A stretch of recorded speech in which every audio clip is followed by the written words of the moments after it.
Hello दोस्तों, नमस्कार। आप देख रहे हैं प्रेमी यूट्यूबर और प्रेमी यूट्यूबर देखने वाले सभी को स्वागत है। बता दें कि कल यानी 6 मई को परमत प्रेमी यादव जी का एक गाना आ रहा है, जिस गाने का नाम है आवता जून हमारा ले लिही खून।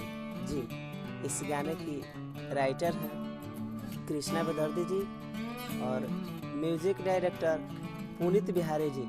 और ये गाना केशव स्टूडियो में रिकॉर्डिंग हुआ है, दीघा पटना में है। और ये गाने के पोस्टर का डिजाइनिंग डीजे रविराज जी का है जी। और ये कल यानी 6 मई को सुबह 6 बजे परमत प्रेमी इंटरटेनमेंट चैनल पर रिलीज हुआ है। तो बता दें कि ये गाना बवाल होने वाला है और आप लोग की बस आप लोग वेट कीजिए। कल यानी 6 मई को सुबह 6 बजे AM में रिलीज होगा, तो आप लोग तैयार रहिए।